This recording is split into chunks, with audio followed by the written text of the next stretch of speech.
سدا کچھ ہی دنوں کا ہے مہمان، نہ رہے گا سدا کچھ ہی دنوں کا ہے مہمان۔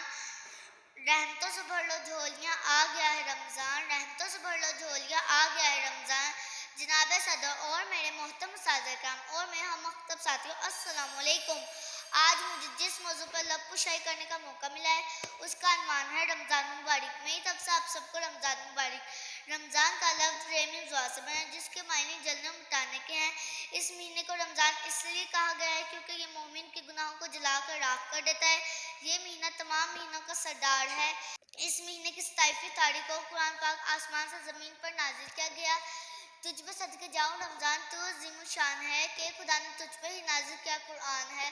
ہر گھڑی رحمت بھری، ہر طرف ہے برکتیں، ماہ رمضان برکتوں مغفرتوں کی کان ہے۔ جناب صدر، اس مہینے کی اہمیت کا اندازہ اس بات سے ہی کافی ہے کہ ہمارے پیارے نبی حضرت محمد صلی اللہ علیہ وسلم اس مہینے کا انتظار فرماتے تھے۔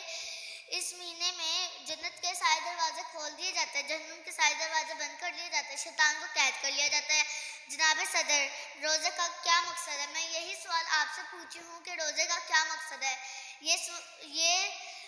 یہ بات سمجھنے کی ہے کہ صبح سے لے کر شام تک بھوکا پیاسا رہنا کیا یہ خوراک بچاؤ مہم تو ہے نہیں، بلکہ اس مہینے میں مومن کا رزق بڑھا دیا جاتا ہے۔